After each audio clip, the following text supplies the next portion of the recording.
Yo. Welcome in. Today is January the 10th. Welcome into the ChrisBeCappinn Show. Bunch of games on the board for today. We'll try to jump right into it. See if we can find some winners, man. Coming off a 2-2 day yesterday, we had the talk about the losses first. We had the Memphis Grizzlies, who, I don't know. I guess shout out to Houston. Houston looked good last night. Shout out to Houston. Won't take too much away from them. So that was a loser. I took first half. We also had Amin Thompson. Let Sengun get all the rebounds last night. Over his 10.5 rebounds was a loser. The two winners were the under in the Minnesota and Orlando game. Under 205.5 was easy. And then Miami in the first half. Shout out to Alex Burke for hitting that three in the corner right before time expired. Miami didn't come out the way that I thought they would. Lost the first quarter by 7. Big, strong second quarter to even get that winner. So needed that. Didn't play in full game. Glad I stayed off because they finished the cover. Well, they didn't cover. They won by 5 as 5.5 point favorite. So 2-2 day yesterday. I got a couple plays on the board. A couple things I'm looking for today. Let's jump into it for today. Expecting a lot of comments. I'm gonna try to get through them. What up to my guy Mark? As always, says good morning, Chris Community. Let's have a great day. Lot of vibes. Good morning, Kenneth says yo. It's going to be a great day. Man, I love the energy, man. Look at the energy that the community got. Good morning, Tasha. What up, dropping dimes? GLB Bets, my guy. I feel like I ain't seen him in a while, man. Appreciate you for coming through, GLB. Let's see what else. What up, Charles? Manny in here says should have been done with the Heat. Top of the top though. Yeah. It's hard to expect this team to win consistently, man. I thought when Cristobal got ruled out yesterday, I was like, oh, this is about to be not easy, but they're gonna have the revenge on their mind. They ended up not even covering 2 of the 3 spots. First quarter they didn't cover, full game they didn't cover, but luckily they covered the first half. Let's see. Andrew says 25 minutes of snow already in Nashville. Can't see the ground. Going to be a rough weekend. Hope you got some stuff to do in the crib, Andrew. I'm actually gonna run out right after the show, pick up a little Thai food for dinner, and run to the library with my son, take some books back, and it's supposed to snow in VA this evening too, man. So, yeah, be safe, stay warm, and let's get into it. What up, Reem? Reem always in here rocking with me as well. Appreciate you. Morning, everyone. Chris got us waiting like you. Game time decision this morning. Nah, I'm just, man. It's a lot going on. My brain works in a lot of mysterious ways, man. I'm just trying to process and digest so much information so I can have it ready for the show, which is why I talk so much. But I definitely appreciate you guys for being here. Good morning, Huday. What up, Sheed? Let's jump into it for today. I see Kristen in here. Good morning, Kristen. Hope all is well with you. Smoky Steam Beck says Alex Burke with the buzzer beater 3 to cover the first half. Well, I would have been hot if he didn't make that 3 because they shouldn't have gave up the layup to Colin Sexton on the play before. But I'm sitting watching like, man. What up, Can't Stop? And Mark and Joe in here with us as always. What's up, Joe? Hope all is well with you too, bro. Reek says it's snowing in Dallas still. I saw the highways yesterday. It looked crazy. Same day says no snow in Detroit though. Yeah, it's been crazy here in Virginia this week. Definitely crazy. First snow we got all season too. Let's jump into it for today, man. First up, we're going to jaXon as we always do. jaXon. The prompt that I put in for jaXon today was about the total between the Boston Celtics and the Sacramento Kings, because I'm pretty interested in this game. I think it's going to be a good one. So jaXon tells me, let's see. jaXon tells me, this is what I was thinking. Okay, so let's get into it. So simple prompt for people that are interested or new. jaXon is a AI sports betting tool that you can utilize to help save a lot of tons of research, tons of time on your research, and whatever you're looking for, totals, spreads, whatever the case might be. You can just save some time with jaXon, and it'll spit you out a lot of good information to kind of help handicap the game for you. So my prompt for jaXon today was based on last 5 game advanced stats, Celtics or Kings total. And jaXon has created a table for me with the average points, the average points allowed, and then the total points. And it says the Celtics games have averaged 209 points over their last 5 games, driven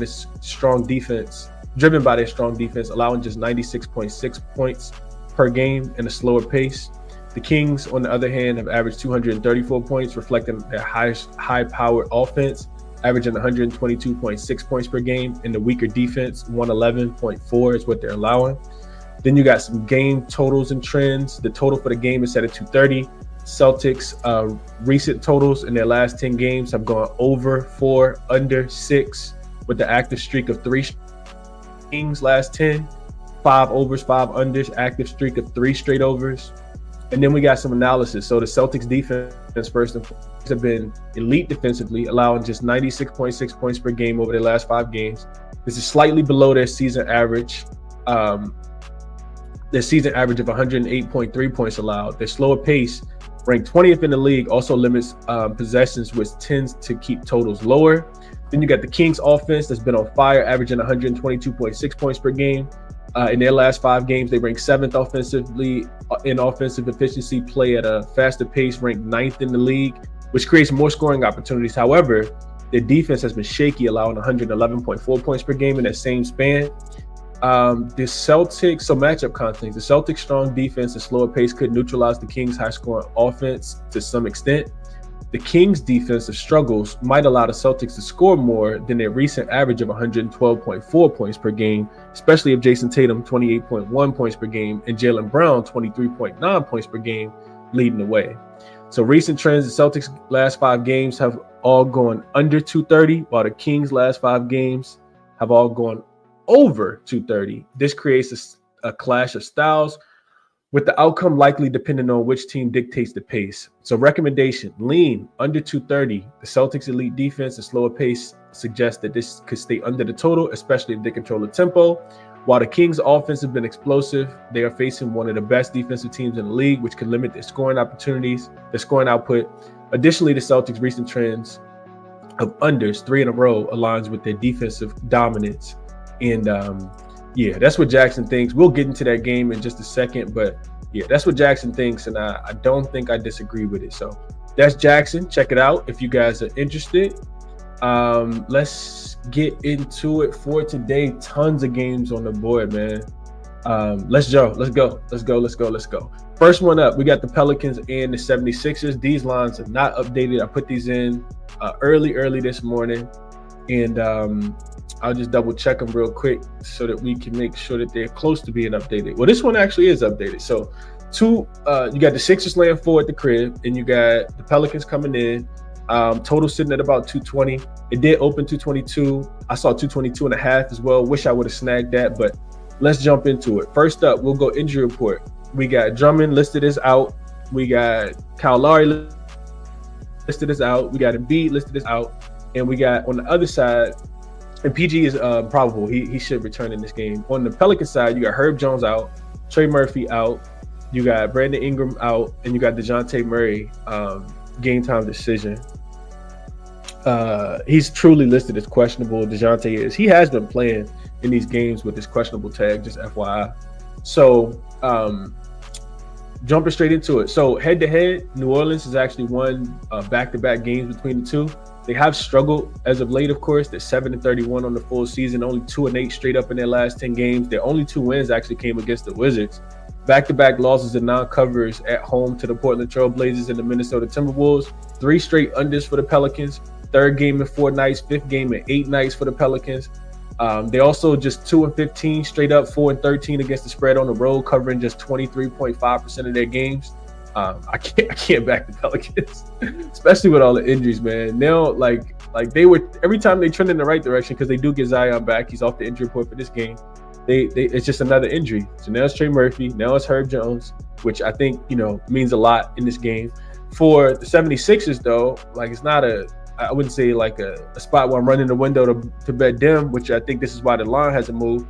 3rd straight home game for them. They are more rested in this spot. They're 5-2 straight up, but only 1-6 against the spread at home. They also 5-1-1 to the under at home when they win their games. So excuse me, if the Sixers win, it's typically with defense. That's the way I kind of think about this game, is that it's going to be an under game. So in my notes yesterday, at first I contemplated like waiting on the total. I was like, let's just see what the total does. I capped it at 222.5. It was available at -110 on FanDuel yesterday. And I wrote that down, but then I saw the total start to drop, and I was like, okay, cool. That's the way I think the total should go. So I did play under 220.5, I think it was. The total went down to 219, and now it's back up to 220. I just think that the Sixers are going to win the game, and I do think that they're going to win. I'm just not trusting them to win by margin. I think it's going to be a defensive game. The Sixers have won 6 home games this season. In those games, in the Sixers' home wins, they're 5-0-1 to the under. The Pels offense can't be trusted, in my opinion. Philly's averaging just 108 points per game in their home wins, giving up 103, proving that they can't be trusted to score the ball either. Without Joel Embiid, of course, the offense is not going to be as fluent. Philly last 3 games without Joel Embiid was a 109-103 win against the Washington Wizards, a 99-109 loss to the Phoenix Suns, and a 107-113 loss in Sacramento. All 3 of those games went under today's total. I sent this out at 220.5 last night. So those are my thoughts on this game. I didn't really think about it too much from a player prop perspective, but it's a couple guys I think, on the 76ers that should be able to score the basketball. Not sure how much I like PG, especially with it being his first game back. He's been kind of in and out of the rotation a lot. Maxey should be able to find some success, but I think his points prop probably about right. He didn't go over his points prop against the Wizards the other day. The Pelicans have actually been giving it up a lot. We know that Anthony Edwards just came in and had a really big game against them as well. So I can't lay 4.5 with the Philadelphia 76ers. It seems like they just doing enough to get by and win.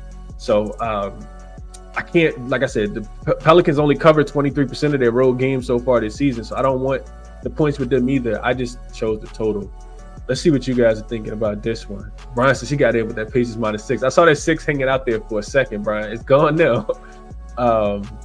Let's see. Ayo Ho, my Nugget says, Chris, do you do or have future bets like choosing conference winners? I got Bucks and Nuggets versus to the finals. Yeah, I'll play those occasionally. I was just talking to my guy Vanessa about doing a show about futures in the NBA. So that's something I have on my bucket list. Just haven't been able to get there. I don't have any future bets right now. I think I got a Pelicans team total under for a win season total under for the full season. Like a couple weeks ago, but it's a smaller bet. I don't like bet too big into future markets. It's just too much injury stuff going on, man. Let's see. Malik says, ChrisBeCappinn Minnesota Magic, easy money. Yeah, we needed that yesterday, Malik. We're gonna talk about the total in today's game for the Magic as well. What up, Chris? This is top of the morning, Chris. Let's get this money today. How about Walker Kessler? That's my guy. So Christian came on yesterday, gave out the over 11.5 rebounds. I handicapped it on the show yesterday, and it was a winner. I didn't bet it. I know some people talking about double-double, didn't even need it. He ended up with 15 boards. I did check that last night because it was on my short list. Didn't get there with it, but shout out to Christian for dropping a winner in the chat yesterday. What up, young man? Travel. Good morning, Brian. Kenneth says first half under, full game under. I could see it. Yeah, this could be like this. The Pelicans offense just can't be trusted. In my opinion, it doesn't matter that Zion is back. I don't think him alone is going to be able to do it. I also think Yabusele is a pretty good matchup for Zion, in my opinion, to be able to kind of slow him down. So we'll see how that goes. Christian says, I'm liking Yabusele over his rebounds in this game. So that's a look. Now says, I can only look at 76ers potentially in the first half. I can see that. Same day says, fade Paul George if he plays. Trey Murphy and Herb are both out, bro. Trey Murphy hurt his ankle in the game in DC against the Wizards last week. And then for Herb Jones, he hurt his shoulder. He's already been ruled out. He hurt his shoulder in the last game. I think he played just 3 minutes against the Minnesota Timberwolves. The Portland Trailblazers at home. Brian says the Pelicans look horrible. 76ers tonight. The Pelicans did look horrible. They got smoked against the Trailblazers, but they could come out with something in this one. Julio says 76ers are passed. Good morning to you, my guy. Appreciate you for tapping in. No first buckets for me. Absolutely not. But I'm not slighting the market. I just not something that I handicap. What up, Prolific? Justin says that breakdown will keep me off for the over. Yeah, I mean, not that it can't go over, Justin. I know you get my plays when I send them out. It's a small play. Like, I just feel like I hit an under yesterday. I feel like some of these totals are like, if I can take my time and really process the under, I'm gonna try to maybe take one total per night before. And yesterday we cashed with the under in the Magic in the Timberwolves game. I tried my hand with this one, Justin. Should have probably got the 222.5, but I do think it goes underneath the total. Not trusting either one of these offenses. I will say a way that it goes over, though, because I was looking at my notes. The way that it goes over is if Philly's not able to get back on defense, because the Pelicans have been playing super fast as of late. Philadelphia 76ers don't play as fast, and the 76ers transition defense is trash. I think it gets a little bit better without Embiid, but last 5 games, they've been terrible transition. Sixers are nothing for Jake. Dougie Bones says no wings to guard him. Denny got 26 on the Pelicans. 76ers money line, Maxey over his points. Christian says Zion rebounds and Murray points. Yabusele for PZ over his 19.5 points plus rebounds. He's been cooking, man. I like Yabusele a lot. He's going to get a bag. He signed a 1-year contract with the 76ers. They're going to pay him. Definitely going to end up paying him. Rem says backwood. And AL says, yeah, he likes Misi double-double in this game. And I don't think I could talk you off, Misi, in this spot. 76 is not a great rebounding team, so couldn't talk you off. Let's keep it pushing. Next game we got up is Bucks and Magic. This line was at 4.5 when I did the graphics. It's not even close to 4.5 anymore. So let's just update this real quick. This line is actually up to 6 now. I don't know how much I like it at 6, but and the total is 210. Still moving north. It's up to 210.5. It looks like it's consensus right now, and it's actually moving to 6.5 on most books. So, you know, a lot of people fading the Magic here in this spot. Let's jump into it. We got injury report for the Milwaukee Bucks. Damian Lillard, Chris Middleton are both listed as probable for this game. The Magic will get Paolo Banchero back. Not sure if Jalen Suggs is going to be able to play. Gary Harris also continues to remain out, but the Magic did play second leg of a back-to-back, so they can submit their injury report late. I always like to make sure I mention that. Paolo first game back, won't play heavy minutes. It'll take him a while to kind of get back into the swing of things, in my opinion. You got the Bucks. Well, you got the Magic here with revenge. They did lose earlier to the Milwaukee Bucks in that Cup game in Milwaukee. It was 114-109. The Bucks were laying 8 in that game and only won the game by 5. It felt like they just didn't want to cover in that spot. The Magic were depleted, and that's why they were laying such a big number.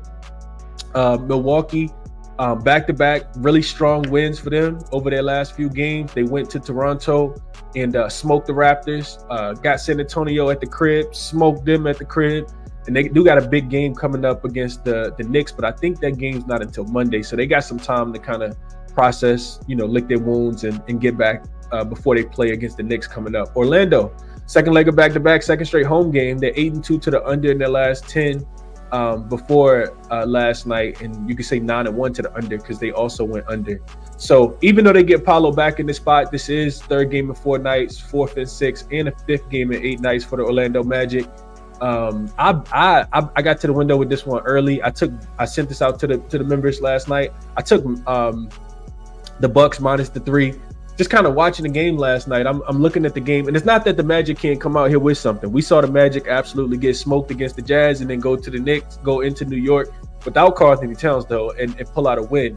It's more so just how are they going to be able to score the basketball. Yesterday, defensively, they just kind of let up a lot, and the Timberwolves were able to score the basketball. In my opinion, the Milwaukee Bucks offense is a lot better than the Timberwolves. The Bucks have been playing top 10, defense. And I'm going through the games. I'm kind of matching the teams up on the floor. I just think the Bucks are going to be able to win the game by multiple possessions. Now, I don't know if I would lay the 6.5. That's a big number. I don't want to discredit Orlando in that way, but I do think the Bucks continue to need to stack wins. They're playing really good basketball right now. So I bet him. Looking into, matching the two teams up, Orlando is 5th in rim frequency, 7th in rim accuracy on the season. We know that they suck at shooting threes. However, over the last 5 games, they're 26th in rim frequency and 5th in accuracy. So this is not a team that is scoring a lot at the rim. They really struggled to score the basketball. When you look at the Bucks, they can actually protect the rim really well. You got Giannis down there. You got Brook Lopez. You got Bobby Portis is pretty good, guarding the rim. They do protect the rim really well. They're right outside the top 10 in opponent rim frequency, 5th in opponent rim accuracy on the full season. Not worried about, like I said, Orlando being able to shoot the three. They're the worst team in the NBA shooting the three on the full season. Bucks also 3rd in defensive rating over the last 5 games, allowing the 2nd fewest offensive rebounds, which is important because Orlando is a great offensive rebounding team. So I'm going to fade Orlando as a home dog in Paolo's return, also with the major rest disadvantage here. So I played the -3. That number is gone. This was soon as the game ended yesterday. We'll see how it goes. As far as player props go in this one, it's a tough matchup, but I'll bring up Outlier so you guys can see one of the things I'm looking at here. And this is Outlier. There's a link in the description of the video for anybody interested in checking out Outlier.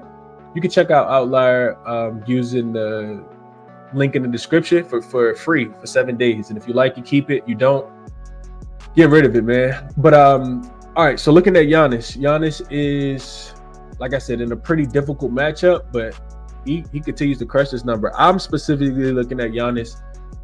This is his points plus rebounds. You can see that he's just been killing it. He does lead the league in scoring. I think he's averaging like 30.5, a little over 30.5 points per game. So this is points plus rebounds. You can see that he's up and over the number in 9 of his last 10. I wasn't even looking at points plus rebounds, but I was looking more at points plus assists. Clearly, this is a good look as well, but points plus assists, same thing for Giannis. You can see that he's up and over in 9 of his last 10 games. He's been crushing this number. You can see that this opened at 32.5. It got bought up to 34.5. Came back down to 32.5, back up to 34.5, back down to 32.5. So you still can get a discount if you like it. This is Giannis full season. I like to go full season first. You can see that he's cashing the prop. So if you played this every single game, you've been cashing a lot with Giannis.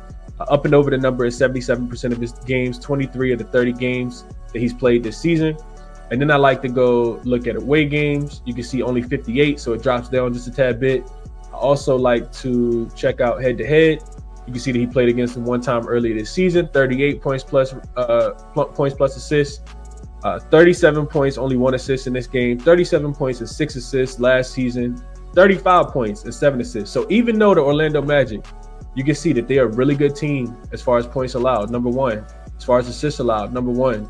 Giannis has his way against these boys, and Giannis has his way against anybody, man. That's just what he does. I feel like we get a super buy low spot for Giannis here with his points plus rebounds, with his points plus assists or points plus rebounds, just because he gets a really slow paced Orlando team that I'm thinking he's still going to be able to have some success against. The other thing I'll say about Giannis is the assists. And this is something that Doc Rivers was actually talking about post game. Look at his assist numbers recently. Like, he's killing it. 9 against the Atlanta Hawks. What is this? 10 in the Cup game against the Bucks. They have a couple games in here. These games will probably play without Dame, and we can actually filter this to take Dame to games that Dame. Let's just put it with games that Dame did play. Games played with Dame. This is a crazy number. 54% of his games, and his assist is only at 5.5 today. He continues to be a playmaker for the team. Look at this: 9, 10, 7, 13, 8. I know the Orlando Magic don't give up a bunch of assists, but if you look at the head-to-head matchup, he did have. This was the game they played earlier this season. He only had 1, but he's had some success in general against them. So that's the way I'm kind of looking to play Giannis. That's why I kind of wanted to tack on the assist, because it feels like his usage is just up right now. So if we look at just last 10 games with Dame on the floor, you come down here, you can see he's averaging 11.3 potential assists. The potentials are crazy, and you only need him to get to 6 today. So I like points plus assists for Giannis in this game. Have not locked this in, but if I'm playing a player prop, that's what I'm looking at. All right, let's see what you guys are thinking about it, and then we will get on to the next game.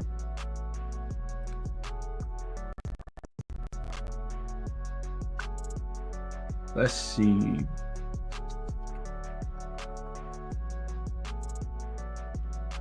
What up, Scott? Julio likes the Bucks as well. Mir Easy says, what up, Chris? Let's get some money. Need it. She likes the Bucks. Gonna live bet this one. I like the Bucks, Brian says. Versus he's on the Sixers in the under. I'm glad we aligned on the under. Joe says, gotta run, but I'm on the Knicks today.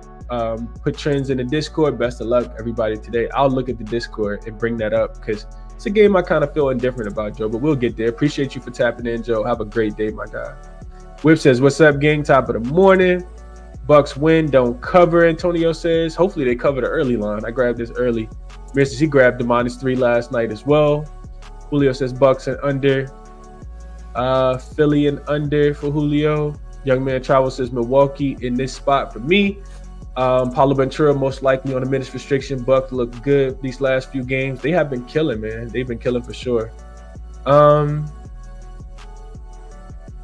What it says, look like you're feeling better today. I'm still tired. I'm just tired in general, but it's all good. My only play for today, Brim says, is Milwaukee -3. So a lot of alignment here on the Bucks. I'm glad people got in early too.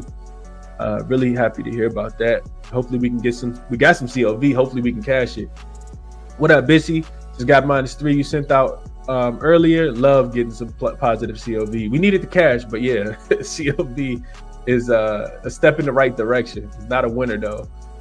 Drop a Dime says he's going first half -3.5. He says, I love the high usage. Star coming back from the injury report. Also, Magic are 6-12-1 against the spread at home in the first half of this season. So they've been getting smoked in the first half at the crib. So he's fading the Paulo love early, thinking that it throws off the chemistry a little bit. When I think about the game from a very simplistic standpoint, is will the Magic be able to score? And my thought process is no, because they don't shoot threes. They're not a great three-point shooting team, and the Bucks have a bunch of scorers out there. Giannis is playing very unselfish basketball, as you guys could just see with Outlier, and the Bucks got three-point shooters that's gonna be able to make shots. So that was my general thought process about the game before diving into it and checking the spots and stuff. Let's see. Tasha says she liked the first half as well. Doggy Bone says Magic team total under. As far as the total, it's very similar to yesterday in the mind frame of that you just got Magic on the second leg of a back-to-back. But they are, I think, 6-0 to the under. When they're a home dog now. They were 5-0 before yesterday's game. We saw that total get all the way down to 199.5, and it still went under that number as well. So I don't want to play over in this spot. I know Paulo being back should help the offense out a little bit, but he's going to be gassed in my opinion. So I stayed off of this total and just played the Bucks. What else are you guys seeing about this one? What up? LJ says, Chris, can you look up Giannis rebounds on the road versus the East? He crushes that specifically. Yeah, I'll put this in the Discord, LJ. I'll make myself a quick note. Not gonna go back to Outlier right now, but I'll put this in the Discord. Giannis rebounds.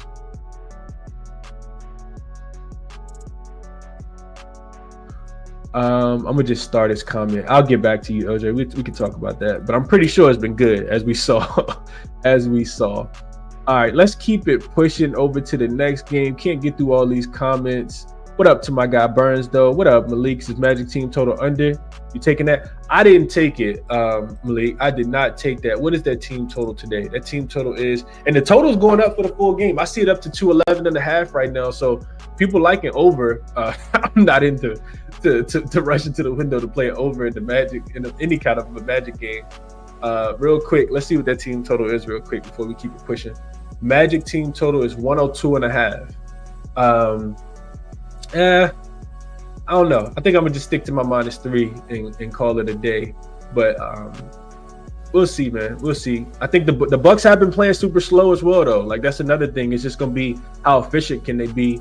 I would lean a little bit more towards the Magic playing a little bit better defense than they did against the Timberwolves last night. The Timberwolves went out there, kind of did whatever they wanted to against the Magic. They outscored them in every single quarter. Ellie's Rose, so he likes Giannis points plus rebounds better. Couldn't talk you off. New name here, September Johnson says under F's. Magic struggling to score. Yeah, I could. Yeah, this would be under. PZ says lean under 210.5. We can come back and get a better number. PZ put the market pushing this one up. Justin says I had 5 points to CLB with Memphis. Yeah, I got smoked with Memphis too yesterday, man. One thing about Memphis, real quick about Memphis turns the ball over at a really high rate. You saw it last night. They had 20 turnovers against the Houston Rockets. I'm watching that game thinking to myself, like, what the fuck are y'all doing, man? Like, and they couldn't stop Sengun. They struggle against centers, clearly. Sengun had a picnic yesterday. He was scoring with his eyes closed. He had a blindfold on out there getting buckets. And they scared to put Jared Jackson Jr. on him, too, because he could go get him in foul trouble. So, yeah, it's just something that I noticed about that game. Let's keep it pushing to the next one. Mark says he did take under 210 last night. So, market moving against Mark. I don't agree with the market. I would be with Mark. Screw the market. We riding with Mark. Under 211.5, it looks like is what that total had come up to. But yeah, I like it. I like it with you as well, Mark. Let's get over to the next one. We got Golden State Warriors and the Indiana Pacers. Line open with the Pacers laying 6 points as a favorite. This total was at 224, and it's come down now to 220. Looks like consensus is went back up to 224, and the spread has moved to come down now after being pushed from 6 to 8. And then come back down to 7.5. I this was a game I was really close to sending out Pacers minus the 6 yesterday. Right after the game finished, I just wanted the Warriors to win, and they did get the win last night in Detroit. So injury report: we got Tyrese Halliburton and Miles Turner listed as questionable. Miles Turner didn't play in the last game against the Chicago Bulls, and they still smoked them. Thomas Bryant came in and played really big minutes for them, played really well as well. Coach Rick Carlisle said he's bringing good energy to the team. Good positive energy to the team. On the Warriors side of things, you got a bunch of stuff going on. So immediately after the game yesterday, this is why the line started to move. Coach Kerr said that Steph and Draymond were uncertain for today. That pushed the line from 6 to 8. And then it looks like some buybacks coming back in on the 7.5 now, bringing us back down. So the Warriors yesterday, they were without Gary Payton II. They were without Moody. They were without Brzezinski. And they were without Kuminga. They're going to be without all of those guys again, except it looks like Brzezinski is listed as game time decision. They can rule out. They can, of course, like do whatever they want to do with the injury report. So that makes this game very unattractive from, me putting the bet in right now, which is why I'm kind of off of it. Also, Wiggins left. He left the team yesterday for personal reasons. He's already been ruled out from what I'm reading this morning. He will not be playing in today's game. That puts a strain for me on the total. I feel like I know that Pacers games they can score at the crib. I kind of feel like this is a spot where like I like under a little bit more than anything else based on that. And it's a terrible spot for the Warriors. The Warriors beat the Detroit Pistons yesterday. It was 5th game in 7 nights. Today, the Warriors are playing in the 5th game in 7 nights. One of the things I had written in my notes already. So you don't like that if you like Golden State. Second leg of back-to-back, 3rd and 4th, 4th and 6th, and 5th and 7 nights for them. Second game on the East Coast. You also got a Pacers team that's already beaten Golden State. It's so funny how, like, if you're a nerd for this stuff like I am and you follow like all of it, it's so funny how this is played out. So Indiana went into Golden State. They beat them as a 6-point dog earlier this season. I think that game was played like earlier in December. They beat them 111-105. That game went, of course, far under the total. And the Pacers have kind of like owned this head-to-head matchup. They've won 7 of the last 10 meetings between the Golden State Warriors. They've covered 8 of the last 10 against the Golden State Warriors. But if anybody remembers, this is how deep I go into the NBA. I vividly remember last year the Warriors being in this same exact spot, playing against the Indiana Pacers, and they smoked the Pacers in this spot. Now I don't think they're gonna be able to do that in this game, but that was one of the things that kind of kept me off the -6 last year. The Golden State Warriors, I don't know who they played the night before, but the Golden State Warriors were playing their 5th game in 7 nights. They were playing against the Pacers, and they smoked them in this spot. I'm talking Steph hit 11 threes in that game. I think he finished with like 45 points. That was one of the rare wins that the Golden State Warriors got against the Indiana Pacers. Now you got the Pacers with the rest advantage. I'm guessing that, you know, Tyrese Halliburton comes back with the ankle injury here, and if he plays, I'm thinking that it's a Pacers spot. I know that the Pacers have been really, really good. They can be inconsistent at times, but I can't quite get there with the Golden State Warriors. Yesterday, in my opinion, they won the game because Detroit turned the ball over 1 million times if you watched it. And they won the game because Detroit was in a major fatigue spot. 5th game in 7 nights with that back-to-back travel from Brooklyn. When the Pacers win at the crib, it's typically by double digits. They have a +10 in point differential at home. So it'd be Pacers and nothing for me here, but you probably get a better number if Steph and Draymond potentially gets ruled in.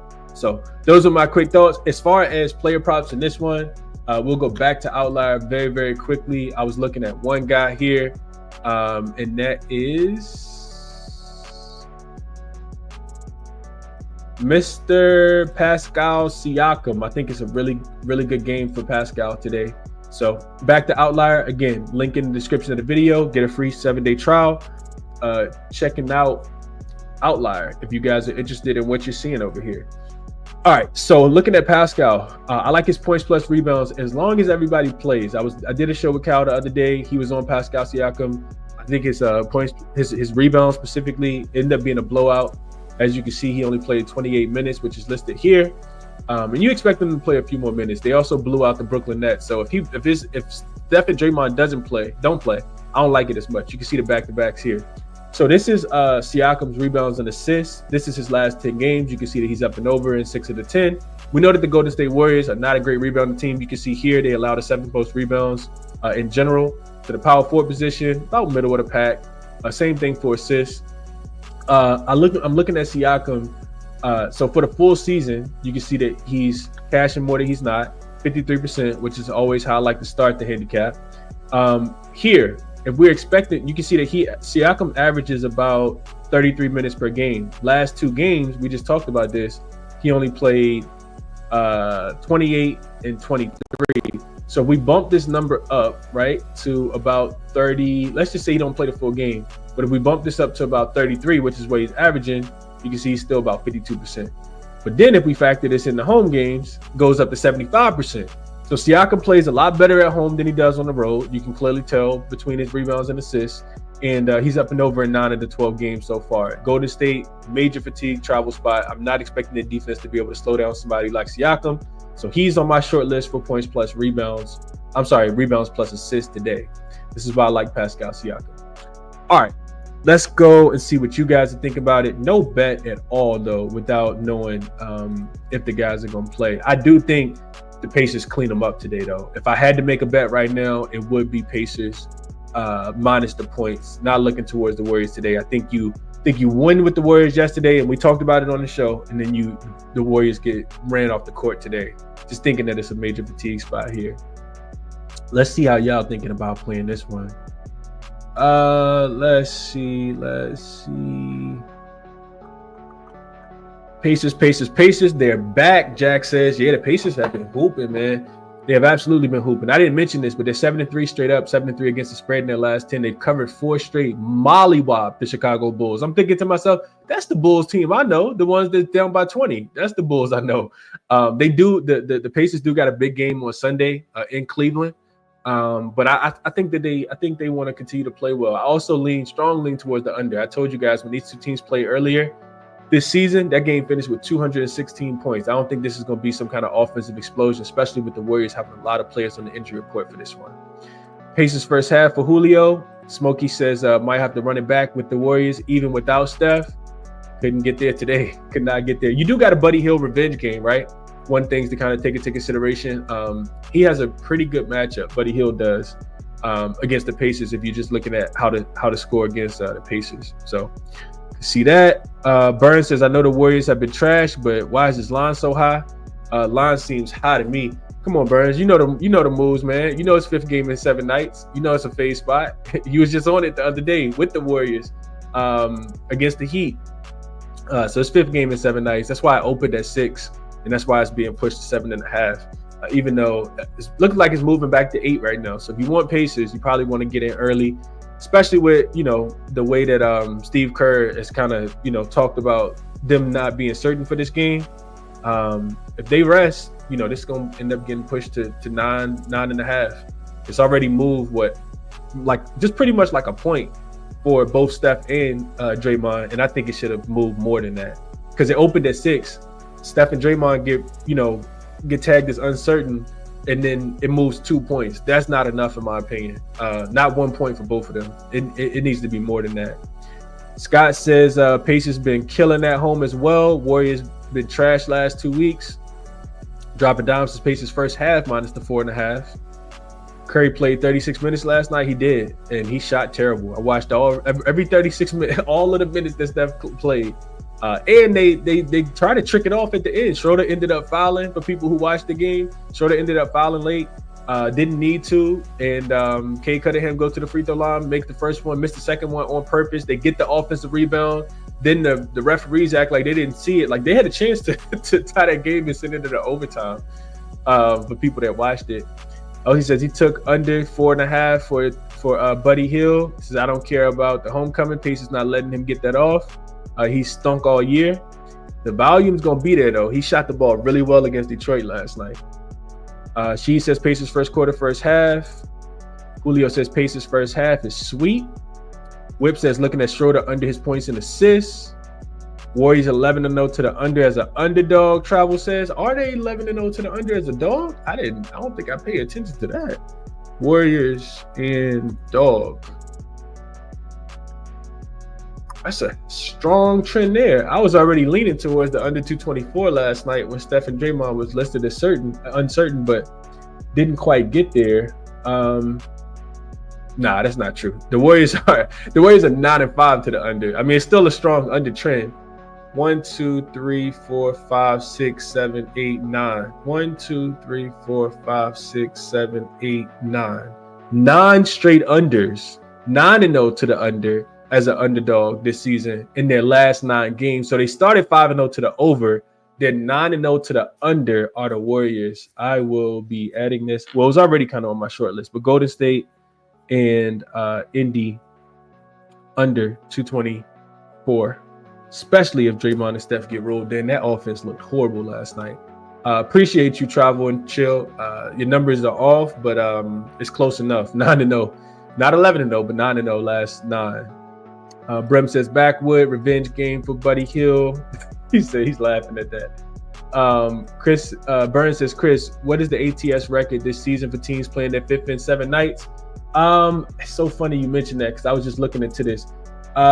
They have a couple teams have actually been profitable in this spot. Real quick, I'll share this real quick. I shared it yesterday. Said it was an under. Look, I know 66% of the games are going under. This season, teams are 8-13 against the spread, so they're only covering 38% of the time this season when they're playing their 5th game in 8 nights. It's 13-6 and 2 to the under as well. So games are staying under 68.4% of the time. You play under. The last one was the Pistons and the Warriors. That game went under last night. The Heat and the Warriors went under 3 nights ago. Knicks and Thunder pushed. Nuggets and Pistons went over. Celtics and Grizzlies went over. And then you got 4 straight unders between the Lakers and the Timberwolves, the Heat and the Celtics, the Rockets and the Trailblazers. So yeah, it's been more of an under trend, and you definitely fade the team playing 5th game in 7 nights, even though they're only losing by about. It just depends on if they're favorite or not, though. But they're not covering though. ATS wise, they're not covering by about a half a point is what it looks like. So there you go. Burns, same day like Siakam points plus rebounds. Jabba Down says, I remember that game last year. He says, I was sick. I lost so much money. I remember it as well, Jabba Down. A lot of people probably not going to remember that, but I vividly remember that game last year. Warriors came in there and smoked them boys. Mark says he laid the 7. I've been liking what the Pacers have been doing recently. I couldn't talk you off. Could not talk you off. Whip says Siakam is a nice look. 5th game in 7 nights, Mark. So it's even worse than 5th game in 8 nights here. Siakam double built out on +3 on Bet365 is +325. Dropping Dom says, okay, some good insight there. Call me Aries. What's going on, bro? He says Warriors getting smoked tonight. They almost lost to the Pistons, and the Pistons offense is nowhere near the Pacers. And no Steph. Congrats, Pacers. I mean, Steph might play. We'll see. Call me Aries. I do see it moving to 8 on some books, but it was already at 8. The buyback came down to push it back down to 7.5. Appreciate you as always as well, Burns. Shout out to the 804. My guy Burns in NBA with me. Schroeder under for Kenneth. All right, let's keep it moving. Dennis called him Dennis. Dennis under his points, rebounds, and assists. Dennis Schroeder. A lot of people liking Schroeder to go under today, man. I might have to look a little bit deeper into Dennis. A lot of people like it, Dennis Schroeder under. We'll see what happens with the injury report, though. Dennis Schroeder under points. I'll look a little deeper. Let's keep it moving. Next game up, we got Knicks and the Thunder. Really should be a really good game here. This line opened with I wrote in my notes that the Knicks were getting 3. Got pushed up to 3.5. Now it looks like consensus is 4. So some money coming in on, and it looks like it opened 1.5. OKC was only a 1.5 point favorite. I didn't see that number, but based on what I'm seeing right now, that's what it looks like. So money coming in on OKC to clean up the Knicks in the Garden. Total open 225.5. It looks like it's about 225. So you got Cat injury report. You got Cat listed as questionable for this game. I'm guessing he's gonna play. He didn't play in the last. He did play in the last one, but he did miss the Orlando game. Let's see injury report. What else we got? Him.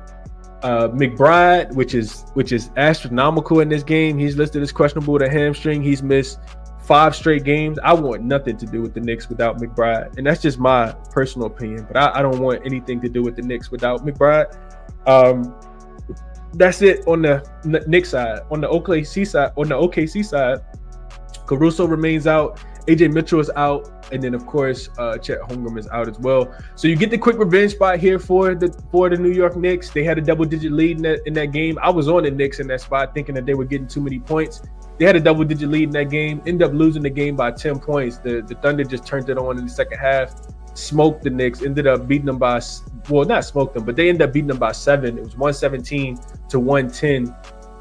That game went under by about a point and a half.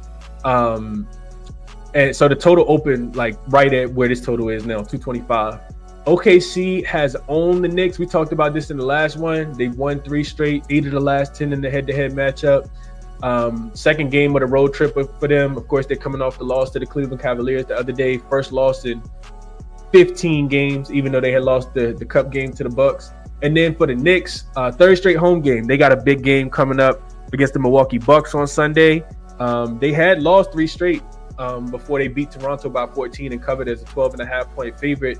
This is still a fatigue spot for the Knicks here. It's 5th game in 8 nights. They've been playing a lot of games. Granted, the last couple have been at the crib, and this is the 3rd straight home game, but it's still 5th game in 8 nights. We know Tibbs probably, trying to get his revenge. I don't really have too many burning thoughts. This is a game I'm probably just gonna watch. It is the NBA TV game. I will say that. OKC 5-1 straight up, 2-2 against the spread, coming off a loss. That was something I wanted to look a little deeper into. This is the first time all season that the Knicks have been a home dog. I thought that was interesting as well. So real quick, let me go over to the Discord. I know Joe said he liked the Knicks today. He put some stuff in the Discord about it. He was on the Suns yesterday. That was an easy winner. With them, he got the best number 2, -3. So let's see what he put in the Discord about the Knicks, because I did not get a chance to see this yesterday. If I can find it. Discord be going crazy. Let's see. Knicks. My guy Joe. What's today? Today's the 8th. I don't even see what he put in here. Oh, here we go. He says lots to like about the Knicks tomorrow. So in the regular season since 2010, a team coming off a win, but they lost 2 games ago, and 3 games ago, and 4 games ago. That has a winning team. So all right, hold on. So Joe got a lot of shit going on here. All right, since 2010, since 2010, teams that had lost three straight games but won their most recent game, that have a winning record, that also are playing in a revenge game from the same season, that's playing a good opponent that has a 50% win percentage or more as well, are 53-34 against the spread. It says Knicks against the spread in this spot is what Joe's saying. Okay, so I get it. Teams that have lost 3 straight but then won their last game, but also playing in a revenge game against when two good teams play against each other. The next one he got is in the regular season 2020 this season, the Thunder versus teams that have a 60% win percentage or better, and they're on the road, just 1-4 against the spread. So the Thunder don't cover when they're playing a good team on the road, is what Joe is saying here, is what the trend says. Okay. And then he got one more. So since the 2010 season, teams that have a 60% win percentage coming off a loss, and their previous opponent also had a 60% win percentage, talking about the Cavs. And then their regular opponent has a 60% win percentage, and their opponent previously won their game, and it's after game number 30, but less than game number 45. 29, 41, and 2 against the numbers. So it says that OKC is a fade in this spot here. So some trends from Joe. Like I said, it's not a game that I feel like this can go either way, man. Maybe the Knicks want to get some revenge. I mean, I'm pretty sure they want to get some revenge, but I mean, maybe they want to get some revenge. I'm interested in this Thunder against on the road though. Opponent win percentage is greater than 60, and they're on the road. 1-3-1 against the number, or 1-4 depending on where you shot, what line it was. The Thunder lost to the Warriors in this spot early this season. They beat the Lakers. They lost to the Rockets. They beat the Magic, but got a push, or you could say a non-cover depending on where their line closed at. And of course, they just lost to the Cavaliers in this spot as well. I just kind of feel like what I saw in that last game. Are the Knicks going to be able to shoot the ball the way the Cavs did? Is my thought process. And do the Knicks dominate the boards the way that the Cavs did? Because if the Knicks can control the boards, with Karl Anthony Towns out there, I think they get themselves a shot to win the game. They got revenge. Of course, OKC is going to come up really fired up and motivated as well. They typically play well in the Garden. 2-possession game. I feel kind of indifferent about the game. I really low-key just didn't even want to handicap it. Just thinking that these teams are about equal. So last 5 games, OKC is 6th best offensive rated team, 4th best rated defensive team. The Knicks are 8th in offensive rating and 11th in defensive rating. OKC is 30th in offensive rebound opportunities. So they're not getting any offensive rebounds. The Knicks are 3rd in opponent offensive rebounding, so they're not giving up a ton of offensive boards. The Knicks have been struggling to guard the 3-point line. They're bottom 10. OKC is shooting the 3-point shot at the 3rd highest percentage, shooting 40% from the 3-point line. 7th in transition frequency. And that's where, they've been attacking the mid-range. They shoot a lot of mid-range shots. OKC is 5th in mid-range frequency, 11th in accuracy over the last 5 games. We know SGA likes to get there. Jalen Williams likes to get there. Mid-range defense, the Knicks are 3rd in all mid-range accuracy. So they've done a really good job of kind of containing players from getting to the mid-range. I don't know, man. I just, like I said, I don't really. It's not a game that I really want to bet for whatever reason. Kind of want to stay off of OKC games. Let's see what you guys are thinking about this one. I'm just kind of giving you guys some numbers, but not probably gonna play this one if I'm being honest. Let's see what you guys are thinking about this one. Appreciate you, Brim. Let's see. On to this one. Knicks today, Julio says, taking the points is what it sounds like. Embiid is out, Ronaldo. He is not going to play. Towns dropping 50 tonight, Maurice says. So you do got, speaking of Towns, you got Isaiah Hartenstein, first game back in the Garden since he left last year.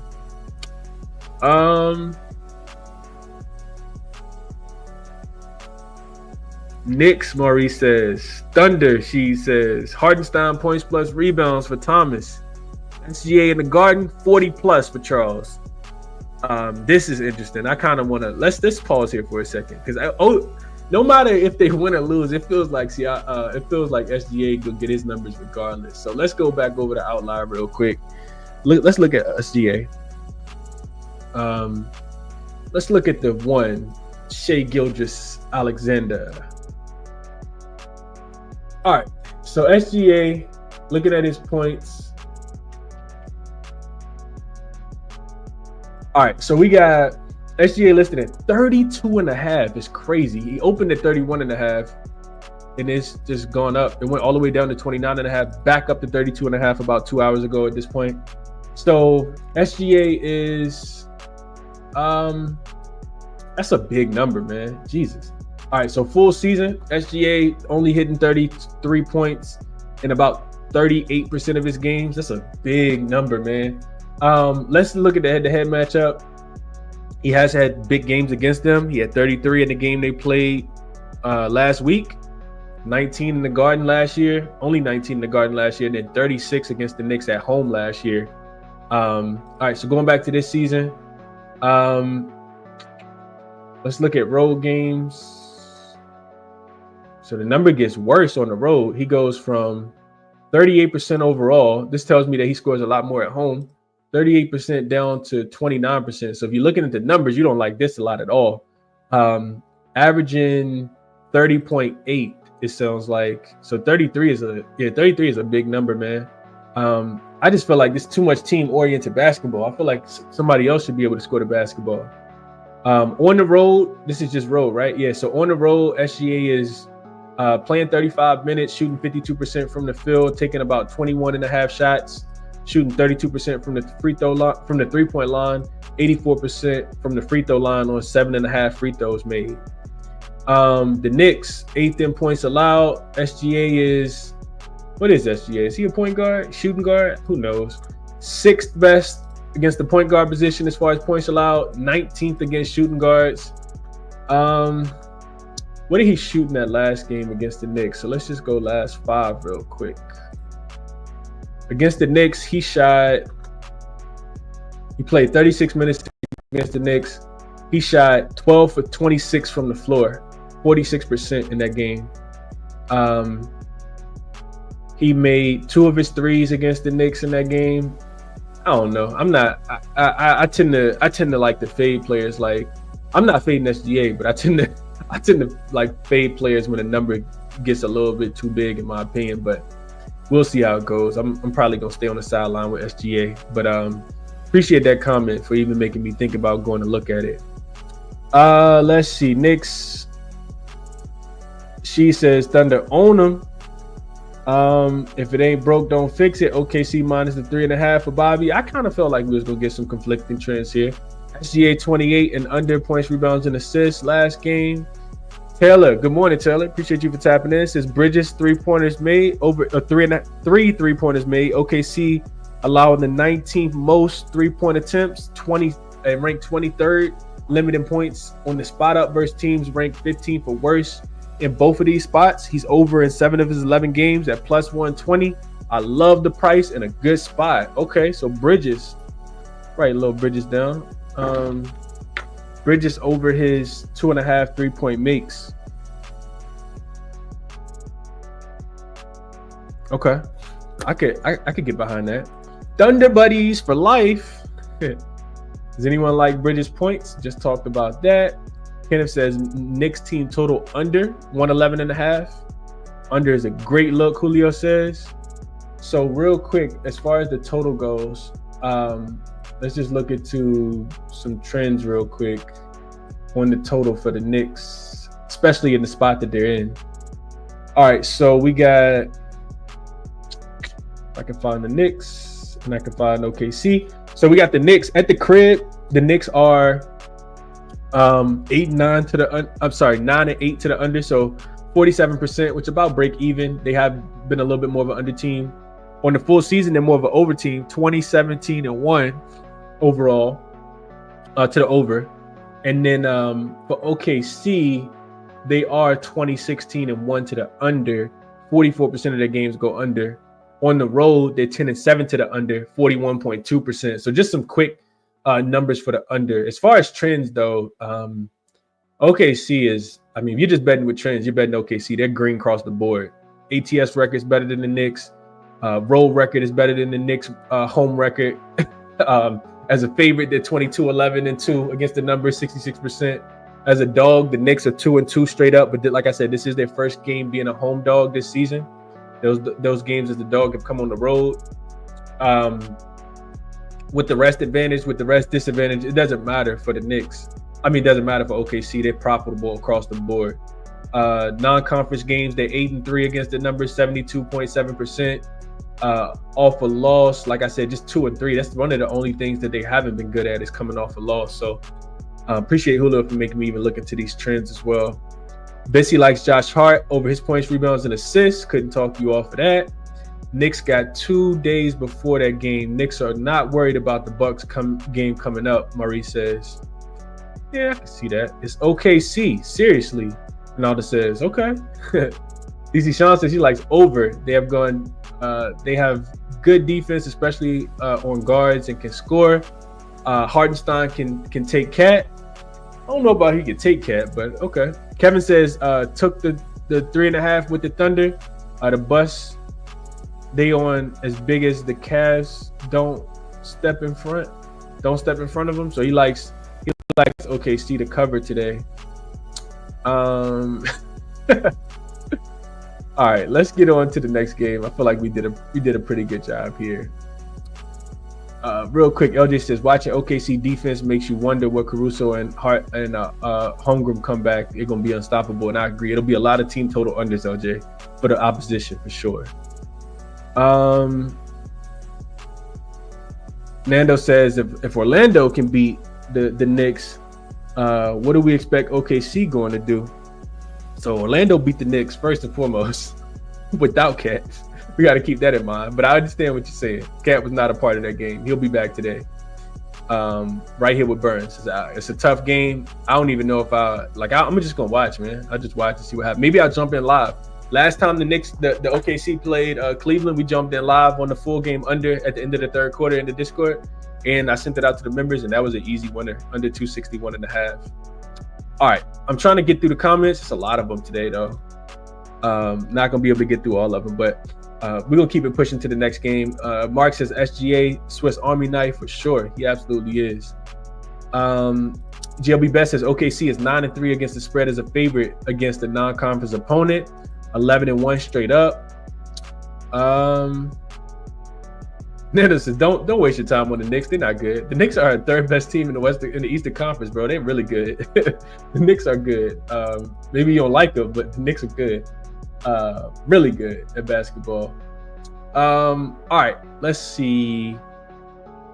I don't think the whole world is on OKC either. It seems like it's pretty split based on what I'm reading. And if you're reading the comments, what you're reading as well. Next game up, Kings and the Celtics. I think this is going to be a really good game, man. I talked about jaXon liking the under. I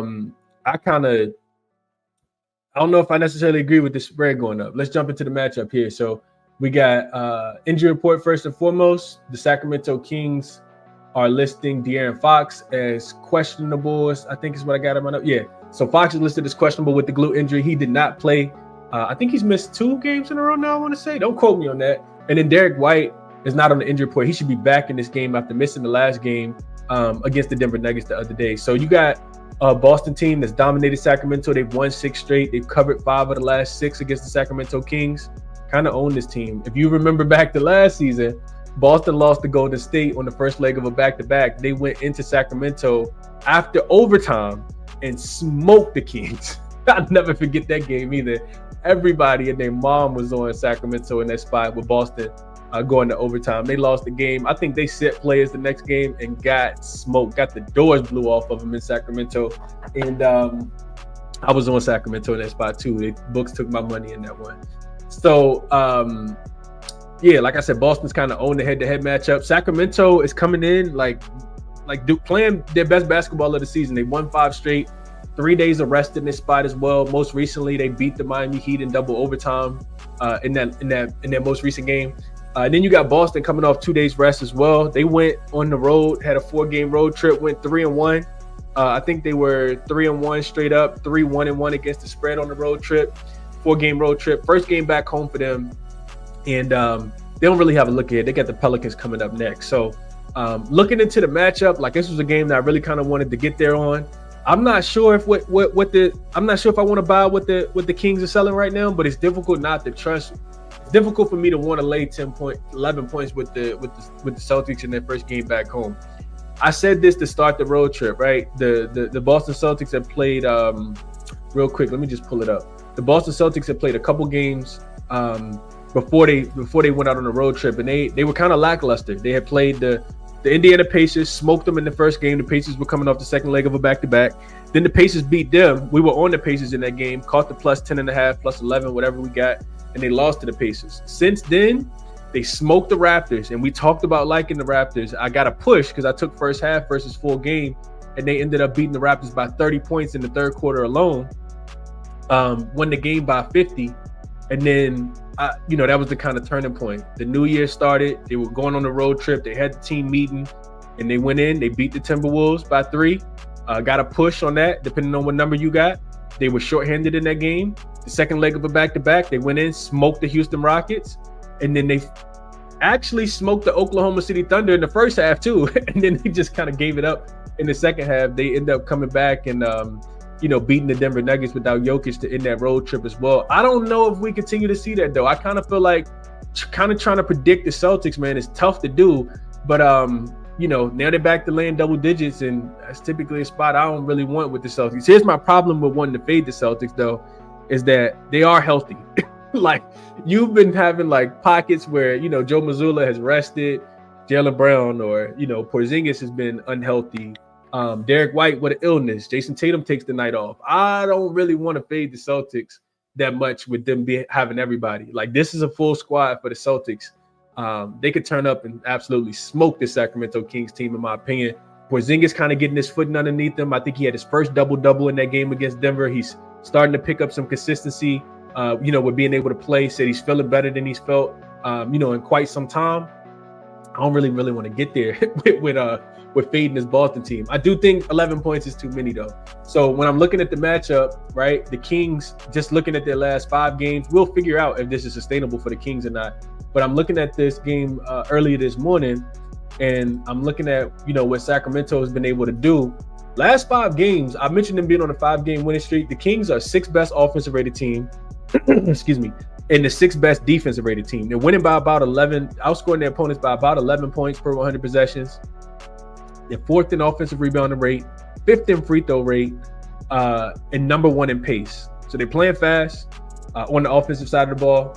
Defensively, like I said, giving up the 6th fewest points per 100 possessions, forcing the 4th most turnovers, and limiting teams to the fewest offensive rebounds. They've really bought into whatever Doug Christie told them to do. They're doing a really good job of that.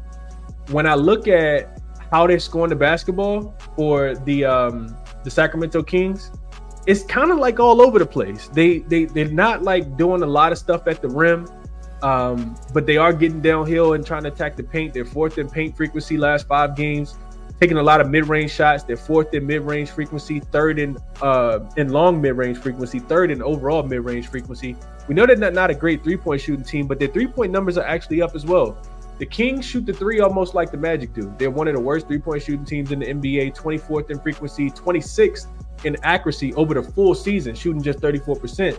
But last 5 games, that number goes up to 37%. For overall three-point shooting, they're 12th, which is a lot better than 26th for the full season. So they are shooting the three-point shot a little bit better. They're trying to get out and run. Like I said, they're 1st in pace, 14th in transition frequency, 7th in points scored per 100 possessions in transition. And then, when you match them up with Boston, specifically the thing that kind of jumps out to me is Boston's three-point defense. It's not been great recently. 24th in opponent three-point accuracy. Teams are shooting 39% in the last 5 games against the Boston Celtics from the three-point line in general. So you're going to need Sacramento to be able to make some shots. I kind of worry about Sacramento's offense just because they like to get out and run. Boston don't really go for that. They're one of the better transition defenses in the NBA, 4th in frequency and 3rd in points scored per 100 possessions over the last 5 games. Those numbers are very, very similar for the full season. They're not a team that you're just going to get out and run against, especially when they have a full healthy roster. The other thing I worry about with Sacramento is the frequency of their shots. Like I said, they like to shoot in the mid-range. Boston is number 1 defense as far as being able to slow teams down from shooting in the mid-range shot. Like, they don't give up a ton of mid-range points. And then we flip it, right? We start looking at Boston on the offensive side of the basketball, and this new and improved Sacramento Kings defense that I said is top 6 over the last 5 games. Can Boston score the basketball? Boston shoots a ton of threes, of course. Last 5 games, they're still number 1 in 3-point frequency. Full season, same thing. Shooting it at 37.6%, which is top 10. Above the break 3, shooting it, they're hot right now, 3rd best at above the break 3, shooting 41%. And Sacramento's defense has been kind of lackluster still. Middle of the pack over the last 5 games. Teams are shooting about 38% from the 3-point line. Boston, when I look at them on the offensive end, that's what they want to do, just shoot a bunch of threes. The other thing I wanted to mention real quick, going back to Sacramento on the offensive side of the ball, I mentioned them trying to get downhill, and I know I'm going backwards a little bit, but I thought this was important to mention. So Sacramento, stay with me. Sacramento, like I said, shooting a lot of points in the paint. They're 4th in frequency over the last 5 games. With Porzingis being back, Boston's interior defense has gotten a lot better. On the full season, teams are taking the 10th most shots in the paint against the Boston Celtics. So you got a Celtics defense that's 20th in paint frequency. So teams are shooting the ball there. Last 5 games, though, teams not taking that shot. Porzingis back, I think he's altering a lot of those shots. The Celtics are actually 5th in paint in opponent paint frequency and number 1 in opponent paint accuracy. So that means that Sabonis should probably struggle in this spot, and that everybody else that tries to get downhill should probably struggle. All right, so getting back into the Boston side of things, them against the Sacramento defense. Like I said, shooting a bunch of threes. You're gonna need Sacramento to be able to guard the 3-point line. Boston doesn't push the pace at all. They are 25th in transition frequency, 27th in points scored via transition. And Sacramento, one of the better transition defenses in the NBA. So this leads me to think, kind of agreeing with jaXon. I know that the total went up from 228 to 230. I'm thinking that Boston should be able to slow down Sacramento. Sacramento maybe can slow down Boston if they can guard the 3-point line. I think I like under in this spot a little bit more than anything else. I do think 11 points is a tad bit too many. Interested to see where the line goes, but it'd be Sacramento plus the 11 with Boston coming back home off the road trip, and under 230 is something that I could potentially put in my pocket for this game. Let's see what you guys are thinking. Oh, player prop. Also, something I really, really like in this game. Haven't pulled the trigger. I'm actually hoping somebody gets ruled out, but don't look like that's going to happen. But who knows? The way today's NBA is, somebody could get ruled out last minute. Player prop, favorite thing I like in this game, have not locked this in yet, is Mr. Derek White. So again, this is Outlier. I keep saying the same thing. If you join late, there's a link in the description of the video where you can get a 7-day free trial to check out Outlier. This is Derek White up and over his, what is this? No, this is Derek White under. I want to see Derek White points. All right, so Derek White points. This is, I like to go full season first and foremost. Derek White is a cash cow. If I just bet Derek White, I'd be up so many units this year. Look at that, 71% of his games, he's up and over 14.5 points. That's the handicap right there, 25 of 35 on the full season. So what I wrote in my notes, Derek White up and over his 35 and a half. I'm sorry, 35. Up and over his 14.5 points. You see the numbers here, right? This is just, hit rate. We go home, 68%, still money. You can see that he's up and over in 5 of his last 6 games. Against the shooting guard position, the Kings 22nd in defense against the shooting guard position specifically. What I had in my notes is that Derek White scores about 39% of his points on spot up shots. Sacramento, worst defense in the NBA versus spot up shot. He also scores about 15% of his points on pick and roll as the pick and roll ball handler. And Sacramento also 23rd in guarding the pick and roll. Last 10 games, he's playing 34 minutes. And you can see that here if we go last 10 games. Excuse me. not home games, just in general. Last 10 games, 7-10. You can see that here. So last 10 games, he's played 34 minutes per game, 44% from the field. You can see that here. And he's shooting 37% from the three-point line, hitting about almost 3.5 per game. He's over in 71% of his games on the season and 68% at home this season. And I already showed you guys that. So I like Derek White in this spot. I think he is a key guy to be able to score the basketball if I'm playing any player props in this one. Trying to make sure I bring some player props to the show. So that's what it would be for myself. Let's see what you guys are thinking about this one. We got...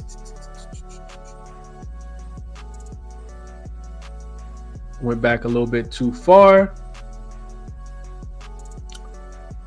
Scott, I think first thing I see says KP over 24.5 points plus rebounds for Porzingis. Fox over his 23.5 for Merle. She likes Celtics first half. Justin put the Kings in his 10.5 in his back pocket. You can't get 11 right now. KP over his boards for Merle. I saw some people liking KP over his boards. I couldn't talk anybody off KP over his boards. Julio says Boston first half, so we got some more Boston first half love.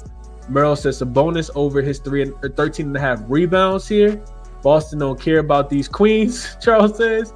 Derek White over his 2.5 threes, been a cash cow. I did not know the number was at 2.5. I may pivot off the points for Derek White and see if I can get 2.5. Derek White threes had went up to 3.5, I want to say, last time I looked at him. And I don't cap, player props every single day.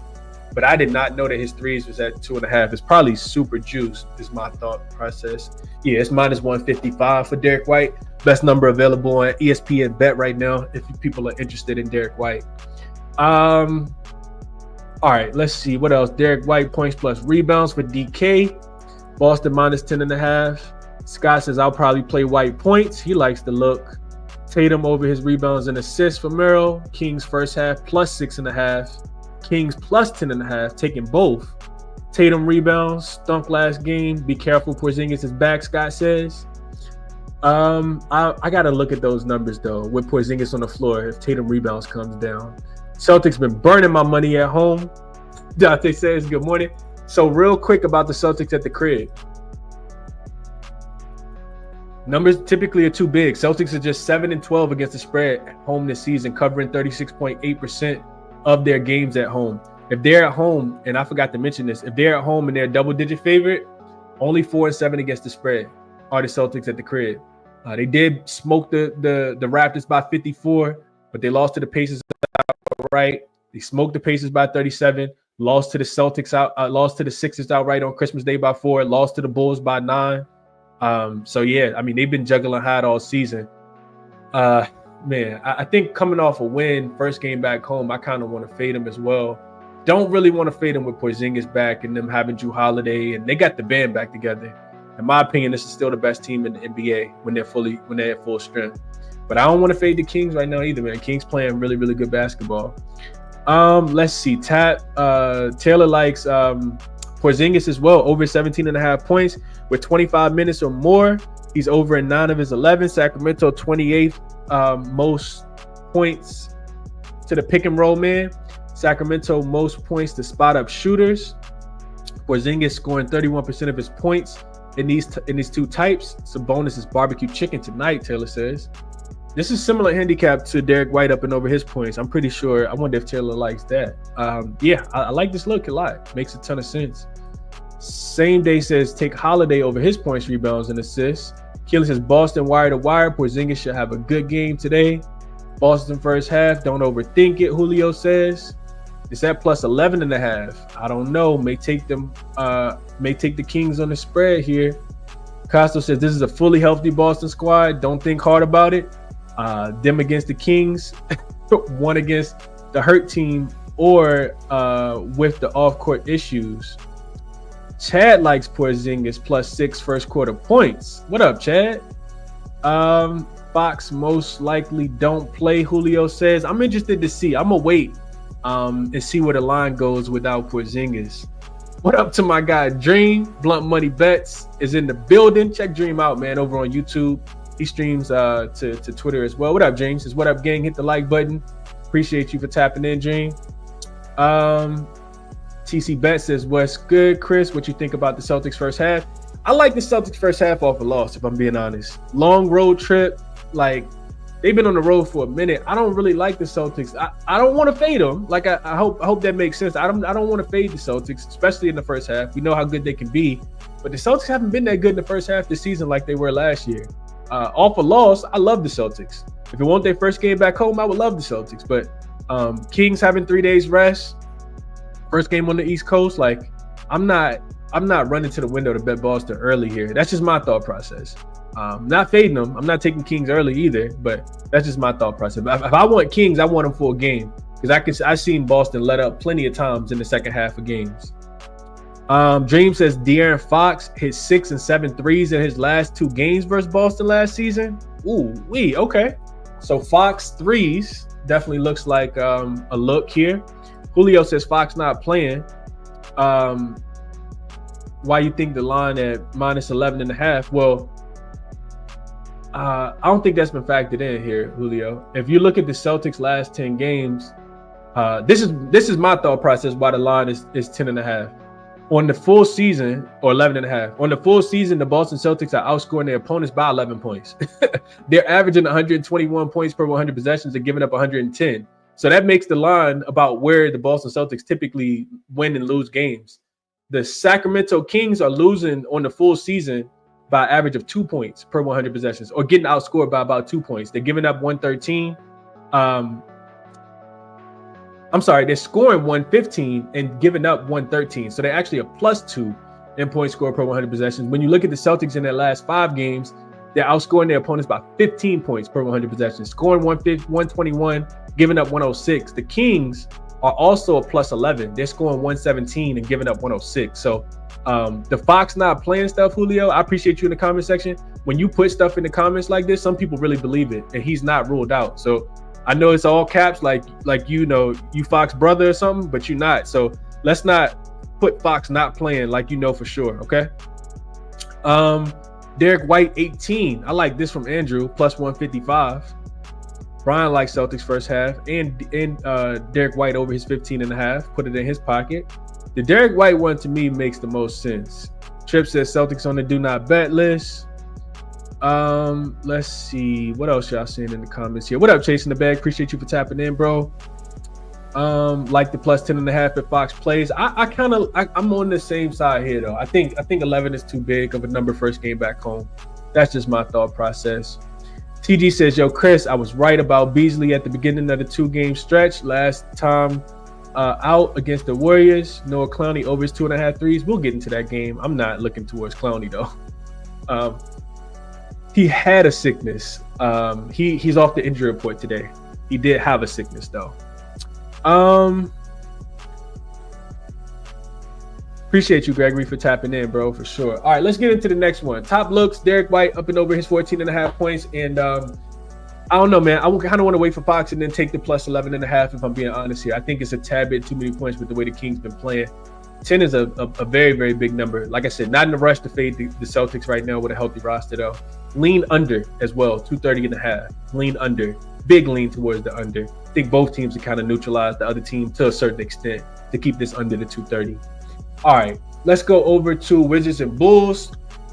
Not a game we're going to be on for a long time. And this is second to last game. This one opened at 11.5 in favor of the Chicago Bulls. Total open 240.5. It's up to 243. And I'm not playing Bulls games. It's really just that simple, in my opinion. So I'll handicap it for you guys, let you guys know some of my thoughts, but no, I'm not playing the game. The Washington Wizards have listed a long list of injury report here, guys on the injury report. Malcolm Brogdon is listed as out. Jordan Poole is listed as questionable, also makes this unplayable. He's missed the last couple games, I think Jordan Poole did. I know he didn't play against the Sixers the other day. Sarr listed as game time decision. Bagley is out. And then Johnny Davis is also listed as game time decision. Rashad Holmes, who's missed the last few games for them, has been upgraded to game time decision. And then on the Chicago side, Ayo Dosunmu is out. Torrey Craig got the stuff going on with Megan. He is out as well. So you got the third meeting of the season between these two teams. Both teams have actually blown out the other team in the other two meetings. You saw the first game, the Bulls went into DC, beat the Wizards by 15 points, and they were laying 5.5 in that spot. And then they lose the game by 18 points as a 6-point favorite in DC. And that's exactly what the Bulls are, man. They go into DC the first game, they're laying, 5.5, beat them by 15.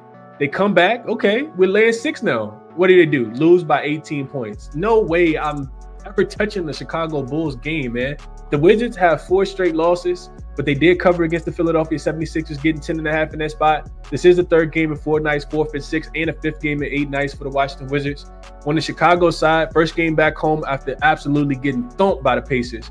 They only lost the game, I think, by like 12, 13, 14, but they were losing that game by like 30 at one point. And the Bulls, 5-5 straight up, 5-5 against the spread. They win one, they lose one. They cover one, they don't cover one. Like, I can't stand the Bulls, man. The one thing that has been consistent with the Bulls, though, is that they have been playing a little bit slower. Offense hasn't been hitting as many points, hasn't been scoring as many. And the defense has improved a little bit. They are 8-2 to the under in their last 10 games. And excuse me, from what I looked at last night when I was handicapping it, trying to find anything on this game, the under was the play. I think that system is now not active anymore. So it was under based on the total being lower than the previous total, when the game also went under when the two teams have played within 10 days. So far this season, that's hitting about 56% of the time. The total in this one, that total was, I think, was 242, and this one opened to 240, but now it's up even higher to 243. The Bulls are 3-1 to the under this season when they're a home favorite. The game's only averaging 224 points. They're staying under by an average of 6 points. The Bulls are also 6-2 to the under as a favorite in general, including 3 straight and 6 of their last 7 games that go under. So you're probably thinking, Chris, why not take the under?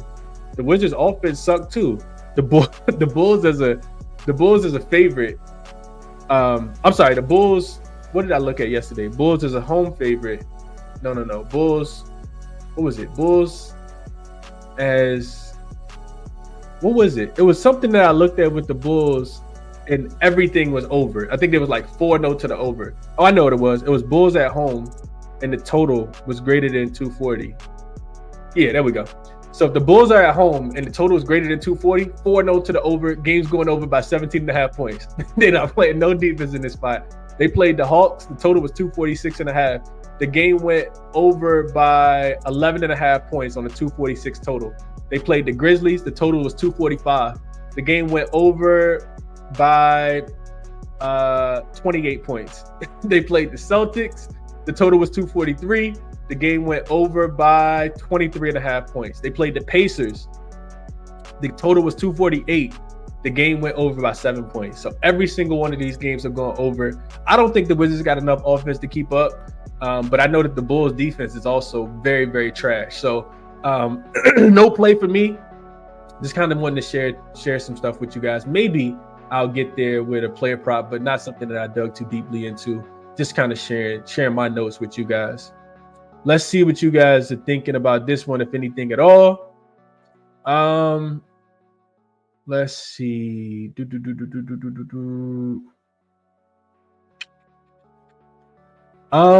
Let's see. Going back real quick. Pete says Fox been out the last 2 games, but I think he's coming back for this game. That's what I'm seeing on RotoWire. Yeah. So whenever a player has missed a game, and I think he was listed as questionable for the last game, right? This is just injury management news 101. So Fox was questionable for the game against the Heat before it ended up being ruled out. When you're questionable for a game, you don't play, you get downgraded out. You have 3 days off, and then you're questionable for the next game, you typically play. So I'm thinking Fox is going to play today as well, but I have no idea. I haven't really been paying attention to the beat writers. Don't have any kind of inside information on that one. All right. So getting into the next game, into this game, the Wizards game, we got Justin says he played over. He put the 241.5 in his pocket, so got a little CLV here. No, he probably don't want to hear that. Andrew says under on Vucevic points. Bitsy says backwood. Taylor likes Vucevic as well, so some Vuce disagreement here. Taylor says over 18.5 points. He averages 17.5 field goal attempts per 36 minutes with the current lineup. 7 games without Ayo Dosunmu, he's averaging 33 minutes and 16.8 field goal attempts. games with 12 plus field goal attempts. He's over in 20 of his 29 games, averaging 21.5. The Wizards are 29th most points allowed to the pick and roll man. Washington most points allowed to the center position. That kind of makes sense to me, Taylor. So somebody's gonna get a bunch of boards. We talked about liking Amen Thompson. I know he sold on us last night, but I don't like using that term sold, but he didn't get his rebounds last night. He went under, but the Wizards bleed rebounds. So if you can find somebody rebounds to take in this game, maybe a Patrick Williams or maybe even Vucevic, somebody's gonna dominate the boards for sure. Julio says these two teams been going under against each other. Have they been going under against each other? Let's check that out real quick. I do like it's under or nothing for me. I can't quite get there with the over, but I also probably not gonna play it.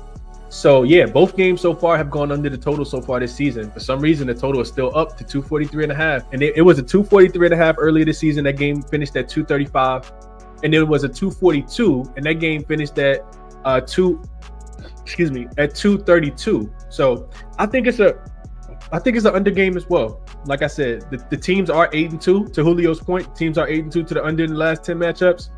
So one of them probably gonna play a little bit of defense, and they, like I said, both of them don't have great offenses. The Wizards' offense is actually very trash. We played Wizards team total under against Philly the other day, and they only scored 103 points. But we'll see what happens with Jordan Poole. He is listed as questionable in this one. Malik says, "You're not playing this game, bro?" Absolutely not. You already knew what time it was. Nard says played the under and Vooch for a double-double. Chad says Bulls on the BS, not going. 1-800-GAMBLER game right there with him. I'm not sure how you lay this many points with the Bulls either, man. Like I'm not putting my money on the Wizards, but that's a big number to lay with the Bulls. Big number. I think that they are profitable as home favorites this season, though. Let's see. The Bulls are they're not. They're 2-2 straight up in against the spread. They lost to the Jazz. And then they lost to the Bucks, laying 3 when the Bucks were depleted. They got wins against the Nets and the Hornets, though. So, yeah, take with that information, do what you want. Already done spent too much time on this game. Just trying to get through a couple of comments on it real quick. Merrill likes, Carry On likes Vooch over his 11.5 boards and over his 1.5 threes. The 1.5 threes makes sense. Bryant is not playing this game. Both teams. Bro, I'm not even gonna play around with the mental health terms, man. Definitely Wizards plus 11.5 and Poole over his points, but only if he plays. Also like Sarr over his points, rebounds, and assists, and Levine over his points. Now she really be watching the league, bro. She be coming in here, she be having looks. She know the players, the teams, the trends. I like it as well, man. Merrill says Zach Levine since the new year been a cash cow. I like him over his 25.5 points. He has been going crazy. The Wizards also play with a bunch of pace as well. Under, Julio says Zach been over 20 points almost every game this season. Scott says. Chad says pretty sure I lost a couple IQ points last Bulls game I watched. That's a fact. Wizards first half plus the 7.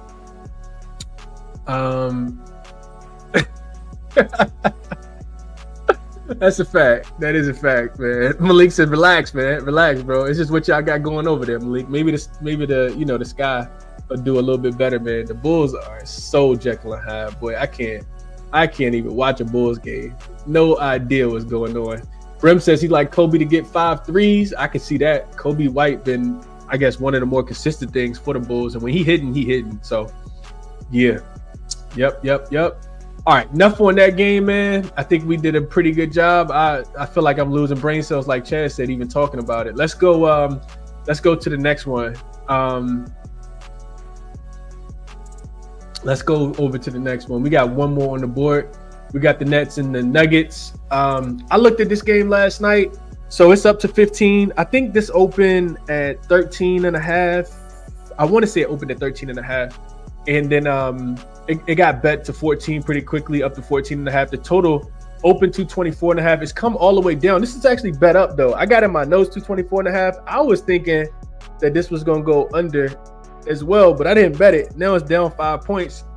I'm still not sure if I should have bet it. We know Brooklyn is terrible overall. Like, this is a terrible basketball team, but all right, so let's jump into it. So we got injury report. Aaron Gordon is listed as doubtful. Jokic has missed the last 2 games with that illness. He has been upgraded to questionable in this spot. We'll see if he plays. I really could see them kind of giving them the night off again, actually, especially because they got a match against the Denver Nuggets. The Denver Nuggets go to Dallas in a couple games, which is a much more meaningful game than this non-conference home game here. So we'll see if Jokic plays or not. On the Brooklyn side of things, Ben Simmons is off the injury report. He missed the last game. D'Lo has already been ruled out. You got Maxwell Lewis is listed as out. Neither Cam's gonna play, and Trenton Watford is also out as well. So pretty, just another bad spot for Brooklyn here, especially in altitude. This is a terrible team right now as currently constructed. They're really trying to tank, and they're doing a really good job of it as of late. So they've lost 3 straight, didn't cover any other 3. First game on the West Coast, 2-8 straight up, 3-7 against the spread in their last 10 games. Can't really expect a lot out of Brooklyn. Denver, 3rd straight home game. That's a spot you typically, want to bet. They're comfortable at the crib. They beat the Clippers by 23 a couple nights ago. I know a lot of people thought that the Clippers were going to be easy. They smoked the Clippers in that game. 3rd game in 4 nights for them. They do play, like I said, on Sunday in Dallas, and this is also a 5th game in 8 nights for the Denver Nuggets as well. So I'm looking through like the last 5 games, and the Brooklyn Nets have actually been getting smoked. I put a small play on this because I'm like, let me just see if I'll get a little CLV. I didn't even send it out, because it's a super small play, but I did bet Denver minus the 14.5. I think I got 14.5 last night. I know I didn't get 15. It might have been 14, honestly. 14.5. It's not like a big enough play. I was like, let me just see if I can beat the market and see if this opens up at 15. So I did put a small wager on the Denver Nuggets in this spot. It's a super big number. I don't like it enough to call it like an official play or, like I said, even send it out. But I'm going through the games, man, and Brooklyn sucks. Like, this is a terrible team. They have, so let me just I'm gonna pull up 2 things real quick. First thing I want to see is, or the thing I want to share with you guys is their last handful of games. So they played against the Pistons. They lost by 15. That was at home. They played against the Pacers. They lost by 14. That was at home. They played against the 76ers. They lost by 29. That was at home. So a 3-game homestand, you lose by a combined, what is that, 4 plus 9? Let's try to do some quick math. So that's 29 is 58. So you lose by 58 in your last 3 games. So, of course, I want nothing to do with you in any of these spots, right? But then I'm looking at the last 5 games in general, and Brooklyn is getting outscored by an average of 18 points per 100 possessions. This is the 2nd worst offense and the 2nd worst defense. They're 29th in points scored per 100 possessions over their last 5 games, 28th in points allowed. So they're not only not getting stops, but they're also not scoring the basketball. I keep saying this over and over again. They're just a team that shoots a ton of threes, and they hope that they go in. They don't go in, though. They're shooting 31.8% from the 3-point line over the last 5 games. Don't look now. Denver actually defending the 3-point line really well. They're 5th in opponent 3-point accuracy at 32.5% over the last 5 games. It was just a terrible matchup overall. Like, I don't typically lay these bigger numbers. And then I looked at the Denver side of things. You look at them on the offensive end versus the Brooklyn Nets. And all right, so I actually put this in my notes already. So worst possible matchup for Brooklyn is what I wrote. Denver attacks the paint often and efficiently. Brooklyn 25th in opponent rim frequency, 24th in opponent rim accuracy last 5 games. Denver pushes the pace. They're 3rd in transition frequency last 5 games. Brooklyn bottom 5 in limited transition opportunities and dead last in the points allowed per 100 possessions in transition. This should be a layup drill for the Denver Nuggets at the bucket. Denver is 8th in 3-point shooting last 5 games, 3rd on the full season. Brooklyn bottom 5 defending the 3 last 5 games. Opponents are shooting 40% from 3, 42% from the corner 3, which Denver is shooting 44% from the corner 3 last 5 games, 3rd best in the NBA. And that was the thing that kind of jumped off to me, is that Brooklyn can't defend the rim. Denver is number 1 in rim frequency. They attack the rim more than any other team in the NBA on the full season. Last 5 games, they're number 2. Last 5 games, they're 10th in rim accuracy. And like I said, Brooklyn bottom 5 in bottom 5 in rim frequency, bottom 10 in opponent rim accuracy. So I think Denver should be able to score at will. And then I looked at the transition stuff and I was like, man, we know Denver wants to play with pace. They're 7th in pace over the last 5 games on the full season. They're 5th in pace. So they're going to try to get out, push. They should be able to. 3rd in transition frequency.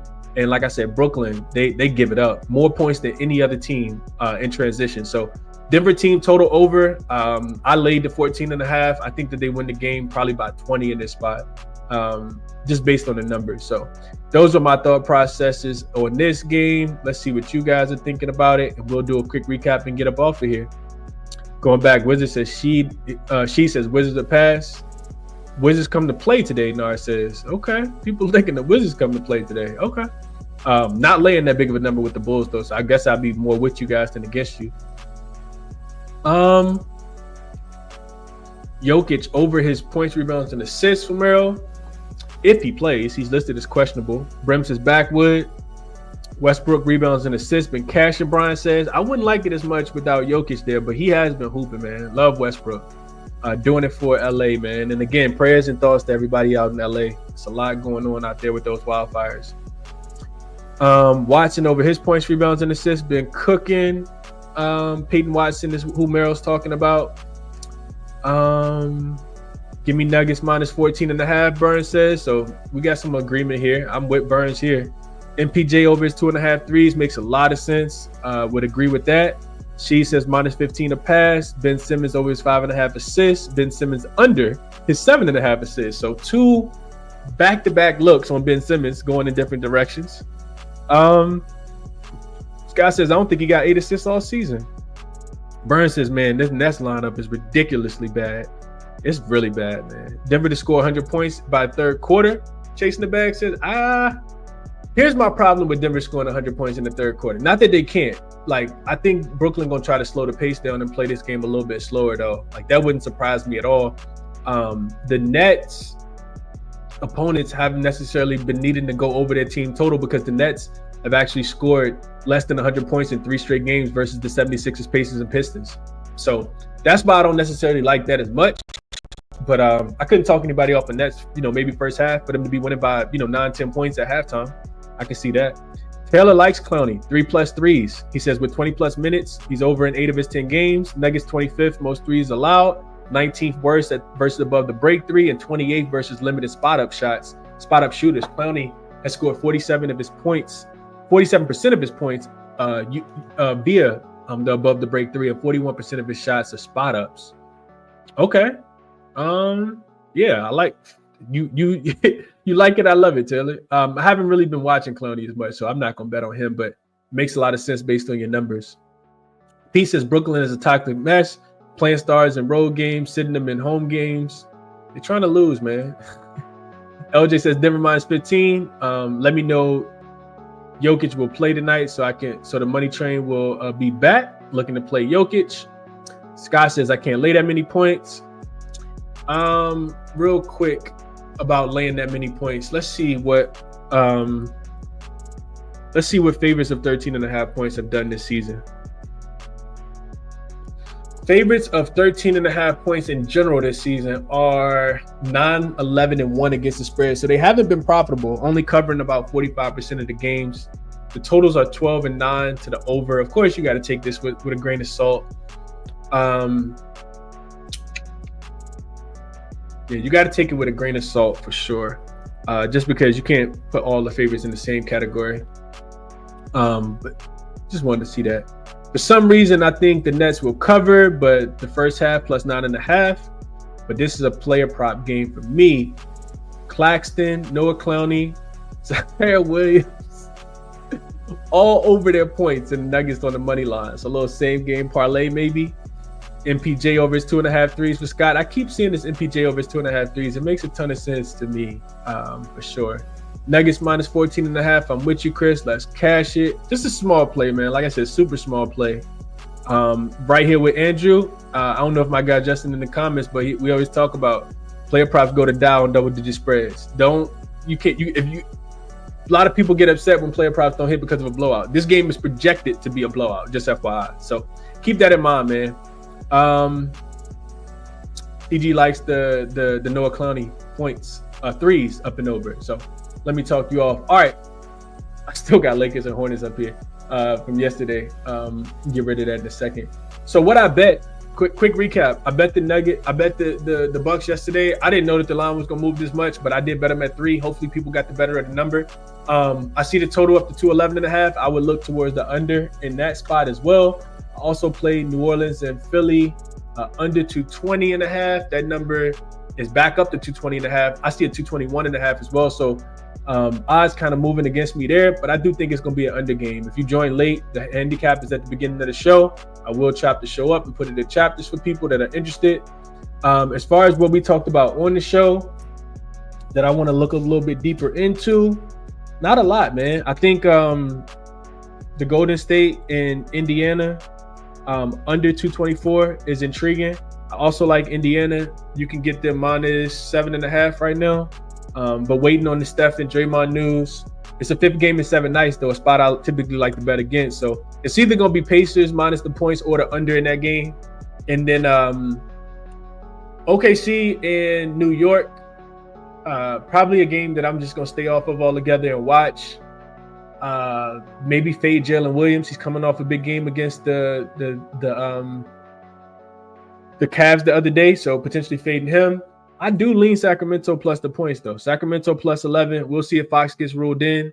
And under Sacramento and Boston. Even more so, I lean Sacramento, Boston under 230. I think that's the best number that you can get right now. So I think this is actually everything that I'm liking on the board for today. Not a ton of player props, but be remiss without mentioning Derek White in this game. Did the breakdown. You guys got a chance to see it. Derek White over, I think his points prop is at 14.5. And then going back to the Milwaukee game as well, it's Giannis Antetokounmpo. How you spell Antetokounmpo?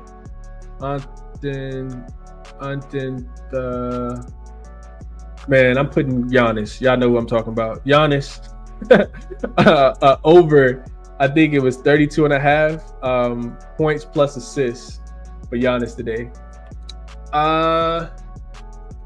Yeah, those are the player props. Washington, Chicago, do lean under, but not gonna get there with that. And then I did put a little bit of money on Denver, but like I said, not enough to make it an official play. So long short list here. Couple of things that I did bet. Couple player props I'll add. And then we'll get it ready for tomorrow. Big day in tomorrow in the NBA. Looks like we got 8 games tomorrow. Not 8. We got 7 games tomorrow as well. So best of luck on all your action today, man. If you're interested in checking out any of the resources, you can get all of them at a discounted price here. Just use the link in the description of the video to get you 50% off of Moneyballer or jaXon or Outlier. jaXon does like the under. And I agree with jaXon on the under between the Boston Celtics and the Sacramento Kings. So maybe potentially add that to my card. But yeah, that's the show for today, man. Appreciate everybody for tapping in as always. Best of luck on your action. Stay safe, stay warm, and catch you guys tomorrow. I'm out.